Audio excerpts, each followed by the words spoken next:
ilaa 4 ilaa 5 oo isla socda oo cid soo dirtay aysan jirin labada xafladda labada reer ee watana isma yaqaanaan ayaga unbaa iska socda weliba lama casuumin oo wax looma dirin maaragtay invitationa markay soo galaan markiiba dhinacyada eegayaan waa guddiyada qiimaynta ee iyagu isdiray markay dhinacyada eegaan markiiba waxay arkayaan fadhigu siduu yahay waxaa loo imanayaa qoladii meeshii microfonka uu yeelay iyo qalabka warbaahinta iyo qolada muusiga haddii heese ay jiraan waxaa laleeyahay idinka meesha aad dhigateen alaabta meel khaldan waaye koono waaye alaabta qaada meeshaas dhexe geeya oo ku aadiya maaha arooska wiilka faamilkiisii arooska gabadha faamilkoodiina maaha dumarka saas samaynayaan dadkii xafladda la joogay ayaa laleeyahay inta loo tago qolada cuntada qaabilsan raashinka aad diyaariseen in mise qof uu ku filan yahay waa arrimo ay dhici karto daawad inaad istiraadaan arrintani waa ka badbadin oo ma jirto laakiin waa arrimo dhacay waxaa kale oo jira xafladaha aroosyada ay dadku dhigtaan dadku qarash bay ku bixiyeen wiilkooda iyo gabadhooda inay farxaan dadka imanaya ay la farxaan si nabadgelya inay ku dhammaato dad waxaa jira u taga inay rabshado iyo dagaallo ay ka kiciyaan arrintaasina arrin wanaagsan maaha oo u roon faamilka labada dhinac ama soomaalida meesha tagtay taa waxaa ka sii daran waayahan dambe baraha bulshada saa la socotiin dad ayaa jira aroosyada laga casuumo waxaa barbar socda soomaalida inta badan aan la casuumin reerkaas wiilkii gabadhu waxba uma arkaan qof soomaaliyeed oo yimid iridana kama celiyaan way soo dhoweeyaan laakiin culays badanaa lagala kulmay waxaa la samaynayaa baraha bulshada ayaa sawiro la qaadaya la gelinaya social mediahii facebook ayaa life laga dhigaya arooskii islaameed cid u dirsata male lama dhihi noo duuba arrintan lafteeduna waa arrin aan wanaagsanayn faamilkii ayaa isla markiiba la wacaya waxaa laleeyahay adinka aroosaa qabteen mana noo sheegin haddaan live facebooka ka daawanayna arrintaas waa dhaqan xumo ama magaalo joogno xumo sida loo arko waxaan xusuusanayaa faamil soomaaliyeed ayaa aroos dhiganayay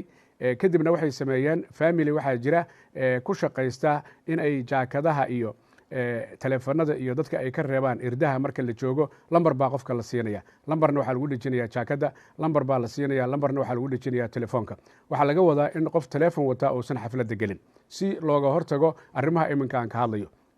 arooskaas soomaaliyeed markay saas dhacday dumar ayaa jiray aad uga xumaaday arrinta oo intaanay teleefanada dhiibin 2 option ay haysteen in ama ay galaan iyagoon teleefonka haysanoo laga qaaday ama ay iska laabtaan marka qaar ayaa jiray ka gaarsiinayey inay teleefana diraan si ay u cambaareeyaan ama u eedeeyaan reerka arooska dhiganaya oo yidhaahdaan reer baadiyaha ayaa aroos meeshaan ku qaba maxaa yeele waxay diidayaan teleefanadii in lala galo waxaa nasiib darro noqotay dadka iridda taagnaa inay ka mid ahaayeen dadka xafladda dhiganaya dad la xidida oo qoladii sidaa u hadlaysa markay maqleen ku yidhi haddii teleefonka walaa lagaa dhigay haddaan lagaa dhiginba aad labadiinu geli maysaan maxaa yeelay waxaad jaa'ifayseen dadkii arooska ahaa arrintaasina waa arrin kaloo xoogaa dhaqan xumo ama magaalo joogno xumaa waxaa kaloo jira dadka soomaaliyeed qaarkood ayagoon hubsan qof sii jeeda ayay feer ku dhufanayaan ama ay biyo ku daadinayaan ayagoo u haysta inuu qofkii ay yaqiineen uu yahay hadhow marka uu soo jeesto qofkii maa raalli ahoona wax ma tarayso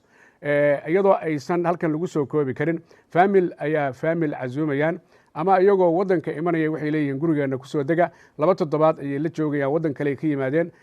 way cabeen way cuneen way xirteen eraboorka loo sagootiyey faamilka markay guriga ku laabtaan dalkoodii waxaa laga rabaa inay u mahad celiyaan faamilka ay la joogeen taa beddelkeeda xan iyo hadallo ayay ka fidinayaan ninkii naagtu iskuma fiicnayn ilmahoodu ma maqlaynin iyo arrimo noocaasa waxaasoo dhan wax quman maaha waa magaalo joogno xumo halkan kuma soo koobi karno daawadayaal laynkaa telefoonka salaamu calaykum waraxmatullahi wabarakaatu waagaag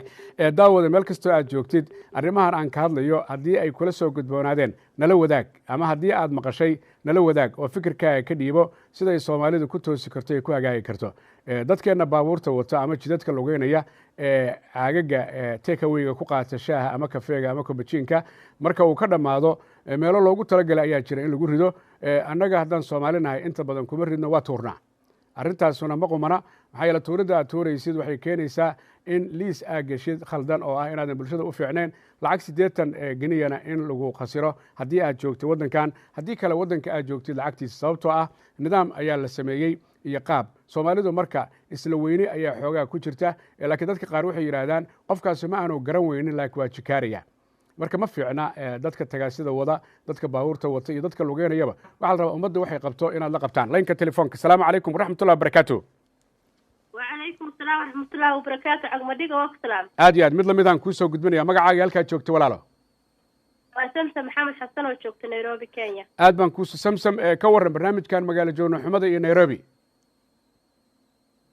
والله هذه الصوماليdu waa iska dad waxa weeye oral society waa iska dhib badan yihiin dad